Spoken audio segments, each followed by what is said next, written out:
तो प्रूव करते हैं कि किस तरह हमारे पास काइनेटिक एनर्जी जो है ये 1/2 mv² की बराबर है। ठीक है, सबसे पहले आपने लिखना है कि proof that kinetic energy is equal to 1/2 mv² या calculate that kinetic energy is equal to 1/2 mv² की बराबर है। ठीक है, तो इसके लिए आपने क्या करना है, सबसे पहले आपने कुछ चीज़ें जो है वो याद करनी है कि to understand that why kinetic energy is equal to 1/2 mv²। इस चीज़ को समझने के लिए कि क्यों काइनेटिक एनर्जी जो है ये 1/2 mv² की बराबर है, we need to use some basic physics concept. तो हमें इसके लिए क्या करना चाहिए, we need to use some basic physics concept जो है वो हमें क्या करना चाहिए, वो हमें याद भी होना चाहिए। और हम क्या करेंगे, उसको कुछ बेसिक कंसेप्ट जो है वो हम यूज़ करेंगे, वो हमें याद भी होना चाहिए। जैसे कि फॉर एग्जांपल हमारे पास है फोर्स क्या है, ठीक है, और फोर्स का फार्मूला क्या है। नंबर 1 वर्क क्या है, वर्क का फार्मूला क्या है। नंबर 2 इसी तरह इक्वेशन ऑफ मोशन हमने पढ़े हैं, ठीक है, डिटेल से आप उसकी वीडियो देख सकते हैं। फर्स्ट इक्वेशन ऑफ मोशन क्या है, सेकंड इक्वेशन ऑफ मोशन क्या है, थर्ड इक्वेशन ऑफ मोशन क्या है। ये बेसिक कंसेप्ट्स जो है ये आपको याद होना चाहिए। ठीक है, फॉर एग्जांपल हमारे पास है फोर्स, फोर्स क्या है, अ पुश और पुल ऑफ एन ऑब्जेक्ट, और इसका फार्मूला क्या है, F is equal to ma। इस तरह वर्क क्या है, जब आप किसी बॉडी पे फोर्स अप्लाई करें और वो डिस्प्लेसमेंट कवर करे, ठीक है, और इसका फार्मूला है W is equal to F.s। ठीक है, इस तरह एनर्जी क्या है, ability of a body to do work. तो वर्क और एनर्जी, ठीक है, ये इस तरह समझो कि ये एक ही कॉइन की दो साइड है, बस ये आपने समझना है। ठीक है, देखो अब हम क्या करते हैं, अब हम ये प्रूव करते हैं कि ये जो बेसिक कंसेप्ट है ये आपको याद होना चाहिए। ठीक है, अब हम क्या करते हैं, अब हम प्रूव करते हैं कि किस तरह काइनेटिक एनर्जी 1/2 mv² की बराबर है। तो इसके लिए हमें क्या करना है, इसके लिए हमें एक बॉडी को लेना है। ठीक है, कंसाइडर अ बॉडी, हमने एक बॉडी को ले लिया, ये एक बॉडी है, ठीक है, ऑफ मास m। इसका मास क्या है, इसका मास जो है वो हमारे पास है m। ठीक है, केप्ट एट पॉइंट ए, जो कि कहाँ पर है, एक पॉइंट ए पे जो है वो रखा गया है। अब इनिशियली हम क्या करते हैं, इस बॉडी को आप देख ले, ठीक है, हम ये कहेंगे कि बॉडी जो है रेस्ट में है। किस हालत में है, ये रेस्ट के हालत में है। जब ये रेस्ट के हालत में होता है तो उस वक्त इसकी वेलोसिटी क्या होती है, वेलोसिटी जो है वो ज़ीरो होती है। ठीक है, हम क्या करते हैं, इस पे फोर्स अप्लाई करते हैं। क्या करते हैं, इस पे फोर्स अप्लाई करते हैं। जब हम इस बॉडी पे फोर्स अप्लाई करें तो ये बॉडी पॉइंट ए से पॉइंट बी तक क्या हो जाएगा, ये डिस्प्लेसमेंट कवर करेगा या डिस्प्लेस हो जाएगा। उस डिस्प्लेसमेंट को हमने यहाँ पर लिखा है कि वो किसके बराबर है, वो इसके बराबर है। जब हमने फोर्स अप्लाई किया बॉडी पे तो बॉडी जो है पॉइंट ए से पॉइंट बी तक क्या हो गया, ये मूव कर गया, इसने मोशन किया, इसने डिस्प्लेसमेंट कवर किया। अब देखिए इनिशियली बॉडी किस हालत में था, इनिशियली जो बॉडी है वो रेस्ट के हालत में था। तो हम कहेंगे कि इसकी इनिशियल वेलोसिटी क्या है, इनिशियल वेलोसिटी यानी पहले वाली vi, वो हमारे पास क्या है, वो ज़ीरो है। जब आपने इस पर फोर्स अप्लाई किया तो मूवमेंट ये मूवमेंट में आ गया, ठीक है, मोशन में आ गया। तो अब इसकी कुछ ना कुछ वेलोसिटी है जिसको हम नाम देंगे vf। अब इसने यहाँ पर नंबर मेंशन नहीं किया है कि इनिशियल वेलोसिटी तो ज़ीरो है, लेकिन जब बॉडी मूव करती है तो इसकी वेलोसिटी कितनी है ये मेंशन नहीं किया है। तो इसीलिए इसको हम क्या कहेंगे कि फाइनल वेलोसिटी vf जो है ये किसके बराबर है, ये v की बराबर है।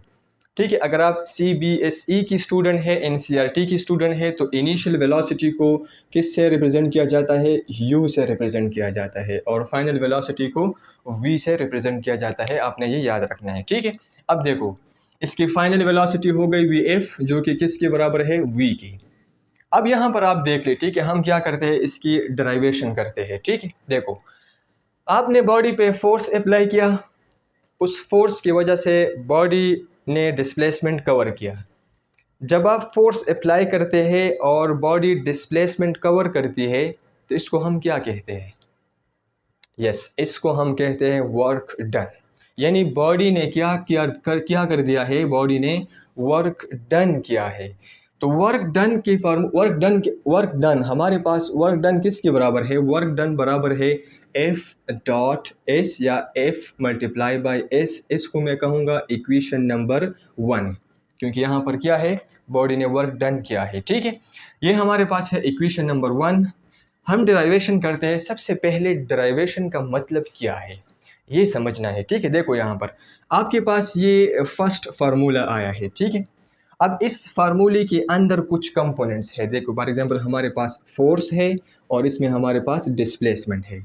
डेरिवेशन का मतलब ये है कि इस फोर्स की भी अपनी एक फार्मूला होगी और इस डिस्प्लेसमेंट की भी फार्मूला होगी।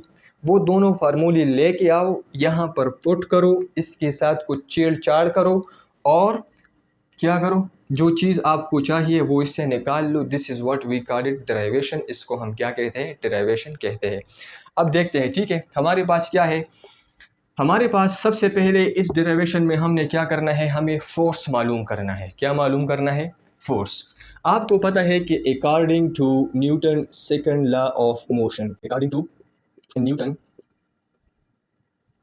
Second law of motion, second law of motion हमारे पास क्या है कि F is equal to ma। F किसके बराबर है? ये F किसके बराबर है? ma की बराबर है। तो मैं इसको इक्वेशन नंबर 2 कहूँगा। ठीक है, क्योंकि हमारे पास इक्वेशन नंबर 1 है। अब हम क्या करते हैं? पुटिंग इक्वेशन नंबर 1, आप इसके साथ बस डायरेक्ट पुट कर ले। ठीक है, putting equation number 2 and equation number 1, या putting the value of f in equation number 1। इस इक्वेशन नंबर 1 में इस f की वैल्यू क्या कर ले? ये पुट कर ले। तो हमारे पास आएगा कि W is equal to f की जगह हम क्या पुट करेंगे? इस f की जगह हम ma पुट करेंगे मल्टीप्लाई बाय s। इसको मैं क्या कहूँगा? s, और इसको मैं कहूँगा इक्वेशन नंबर 3। ठीक है, अब हमने इसको मालूम करना है, किस चीज़ को? डिस्प्लेसमेंट को। तो हमारे पास क्या है? हमारे पास 3 इक्वेशन ऑफ मोशन है। इक्वेशन नंबर 1 है equation of 3 equation of motion है। ठीक है, इसमें हमारे पास फर्स्ट इक्वेशन ऑफ मोशन है Vf is equal to Vi plus AT। This is equation number 1। Second equation of motion है हमारे पास S is equal to VIT plus 1 over 2 AT square. This is second equation of motion. Third equation of motion है 2AS is equal to VF square minus VI square. This is third equation of motion. ठीक है, अब हमने क्या करना है? यहाँ पर इसमें इस डायग्राम से आपने इसमें से किसी एक फार्मूले को निकालना है। किसके लिए? इस S के लिए, ताकि आप डिस्प्लेसमेंट क्या कर ले? डिस्प्लेसमेंट फाइंड कर सके। ठीक है, इक्वेशन नंबर 1 को देख ले। इसमें हमारे पास डिस्प्लेसमेंट है ही नहीं। ठीक है, इसमें हमारे पास S नहीं है, Vf है, Vi है। ठीक है, लेकिन AT भी नहीं है और हमारे पास क्या नहीं है? डिस्प्लेसमेंट नहीं है। तो इक्वेशन नंबर 1 में हमारे पास डिस्प्लेसमेंट है ही नहीं, तो हम इक्वेशन नंबर 1 को यूज़ नहीं कर सकते। ये तो चला गया। ठीक है, सेकंड इक्वेशन है, देखो इसमें हमारे पास क्या है? S है, डिस्प्लेसमेंट है। ठीक है, Vi भी है, यहाँ पर Vi है हमारे पास, यस Vi भी है। T है हमारे पास इस इक्वेशन में। यहाँ पर हमने इसमें वर्क डन में हमने कभी भी टाइम का जिक्र नहीं किया है, तो T तो है ही नहीं। चलो यहाँ पर T भी नहीं है। एक्सेलरेशन है, यहाँ पर हमने एक्सेलरेशन की बात भी नहीं की है, तो ना इसमें टाइम है ना इसमें एक्सेलरेशन है। तीसरी बात, इसमें Vf है लेकिन इसमें Vf भी नहीं है, तो हम सेकंड इक्वेशन ऑफ मोशन को भी यूज़ नहीं कर सकते। तो ये भी चला गया बाहर में। ठीक है, ये भी हम इस्तेमाल नहीं कर सकते। बस सिर्फ एक ही रह गया और वो है थर्ड इक्वेशन ऑफ मोशन, जिसमें हमारे पास क्या है? जिसमें हमारे पास Vf भी है, Vi भी है, और S को क्या करना है? इस S को मालूम करना है। तो हम क्या करेंगे? Using third equation of motion to find the value of displacement S। हम क्या करेंगे? थर्ड इक्वेशन ऑफ मोशन को यूज़ करेंगे और हम इस S की वैल्यू निकालेंगे। तो यहाँ से हम क्या करेंगे? लिखेंगे कि 2 a s is equal to v f square minus v i square. हमें क्या चाहिए? हमें एस चाहिए, ठीक है। यहाँ पर ये 2a जो है ये s के साथ क्या है? s के साथ मल्टीप्लिकेशन में है। जब ये s के साथ मल्टीप्लिकेशन में है तो ये इक्वेशन से जब इस तरफ जाएगा तो ये डिवीजन में आएगा। तो हम लिखेंगे कि s is equal to v f square minus v i square divided by 2a। ये 2a इधर आया है तो यहाँ पर मल्टीप्लिकेशन में है, यहाँ पर डिवीजन में आएगा इक्वेशन से जब उस तरफ जाएगा, ठीक है। अब हमारे पास क्या है? देखें, हमारे पास वी एफ की वैल्यू है v, ठीक है। वी आई हमारे पास क्या है? वो तो ऑलरेडी 0 है, तो इसकी वैल्यू पुट करेंगे।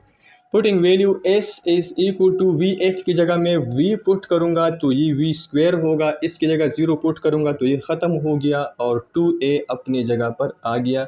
इसको मैं इक्वेशन नंबर 4 का नाम दूंगा। अब हम क्या करेंगे? पुटिंग इक्वेशन नंबर 4 या putting the value of s in equation number 3।